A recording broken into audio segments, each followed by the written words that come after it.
নমস্কার বন্ধুরা, আজকে আমি আপনাদের শোনাবো চাওয়া পাওয়া। ছোট ভাইয়ের শোয়ার ঘরের পাশ দিয়ে ডাইনিংয়ে জলের বোতলটা আনতে যাচ্ছিল গায়ত্রী। ইদানিং রাতে ঘুমের ঘোরে প্রায়ই গলাটা শুকিয়ে যায়। কে জানে কেন এই বয়সেই শরীরে হাজার রোগের উপদ্রব শুরু হয়েছে।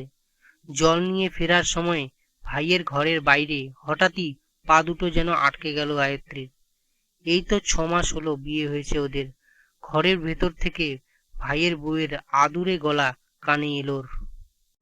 নিজের ঘরে চলে যেতে গিয়েও যেন যেতে পারছে না ও। আচ্ছা, ওর জীবনটাও তো এরকম আদরে সোহাগে মাখামাখি হয়ে থাকবার কথা ছিল, কিন্তু সেই সৌভাগ্য ওর এ জন্মে আর হলো কই? দু ভাই, তাদের বউ, মা বাবা, এই নিয়েই তো গায়ত্রীর পরিবার। চাকরি করে ভালো, ভাইয়ের বউরাও যথেষ্ট আদর যত্ন করে ননদকে। সারাদিন তো অফিস, তারপর ফিরে এসে মা বাবা ভাইয়ের বউদের নিয়ে কেটে যায় ওর সময়। ভাইয়েরা অফিস থেকে ফিরে একটু রাত করে।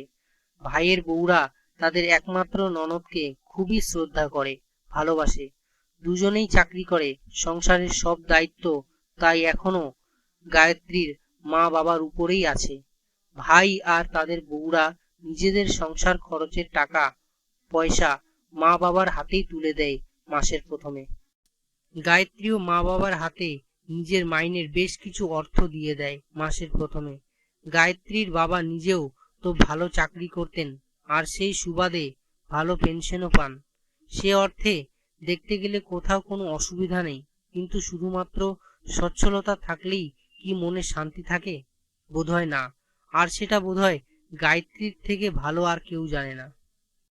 কত রাজ্যে তার বিনিদ্রায় কেটে যায়, তার হিসাব কি কেউ রেখেছে? সারাদিন কাজকর্মে, গল্পে, হাসি আনন্দে কেটে গেলেও রাতের এই সময়টুকু যখন সবাই যে যার ঘরে নিজেদের মতো করে সময় কাটায়, তখন একা সঙ্গীহীন গায়ত্রী নিঃসঙ্গতার যন্ত্রণায় ছটফট করতে থাকে। সারা রাত অস্থিরতায় এপাশ ওপাশ করতে থাকে, গলা শুকিয়ে যায় বারবার। আজও তো বোতলের জল শেষ হয়ে গিয়েছিল বলেই ডাইনিং স্পেসে জল আনতে গিয়েছিল ও। আর ছোট ভাইয়ের ঘরটা যে ডাইনিং এর পাশেই। গায়ত্রী তাড়াতাড়ি নিজের ঘরের দিকে পা বাড়ালো।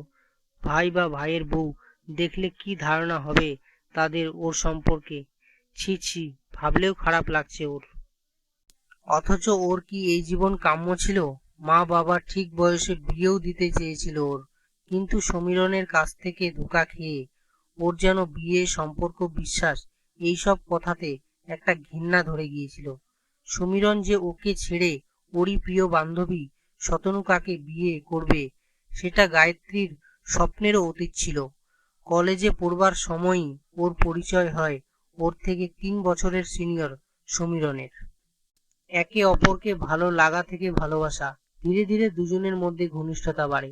মাঝে মাঝে সমীরণ চাইতো ওর সঙ্গে সময় কাটাতে একান্তে, কিন্তু গায়ত্রীর তখন এত সাহস ছিল না বাড়িতে এই কথা বলে বেরোবে যে সে সমীরণের সঙ্গে দেখা করতে যাচ্ছে। আর তাই শতনুকার সাহায্য নিতে হয়েছিল ওকে সেই সময়। শতনুকাকে ওর বাড়ির সবাই চিনতো, আর তাই ওর সঙ্গে কোথাও যাচ্ছে বললে বাড়িতে কেউ কোনো আপত্তি করবে না। সেই শুরু। তারপর থেকে যখনই সমীরণের সঙ্গে দেখা করতে যেত ও, সঙ্গে শতনুকাও থাকতো। তিনজনে একসঙ্গে কাছাকাছি কত জায়গায় যে যেত ওরা।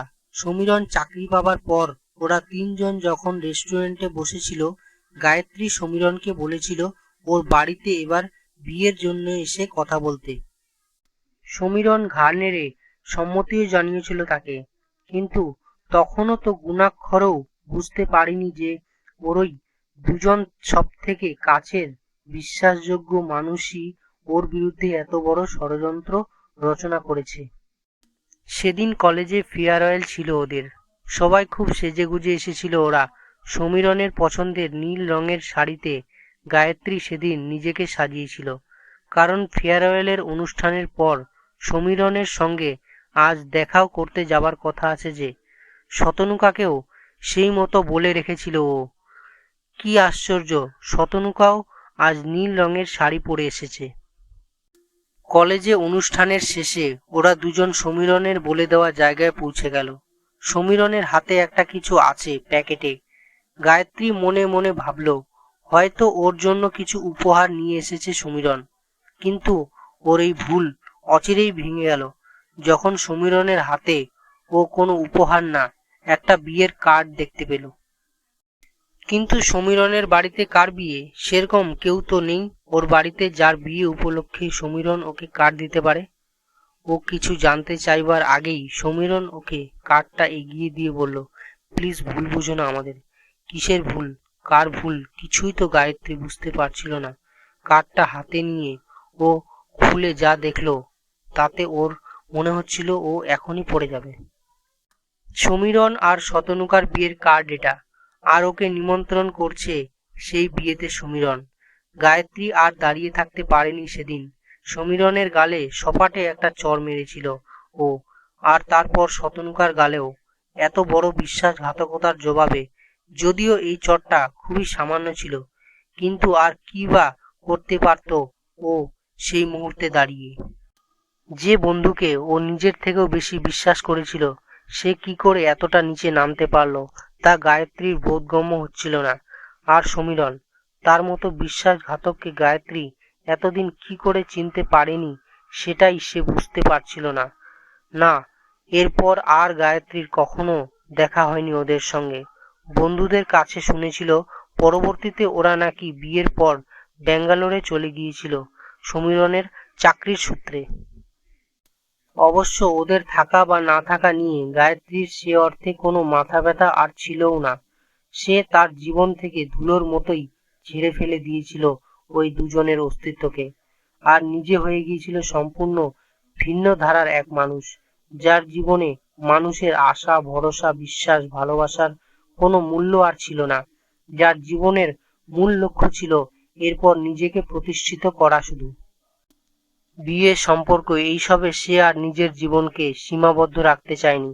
আর তাই মা বাবার হাজার বলা সত্ত্বেও গায়ত্রী আর বিয়ে করতে চায়নি।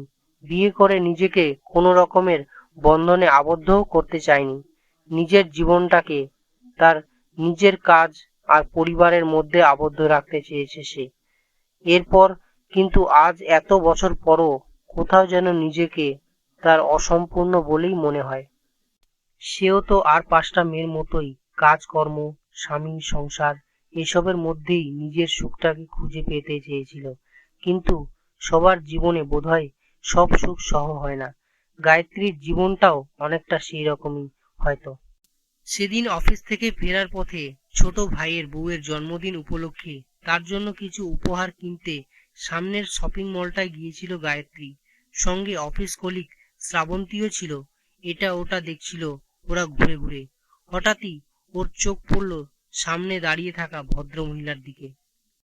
এই কবছরের চেহারায় বেশ কিছু পরিবর্তন আসা সত্ত্বেও গায়ত্রীর কিন্তু সামনে দাঁড়িয়ে থাকা মহিলাকে চিনতে এতটুকুও অসুবিধা হলো না।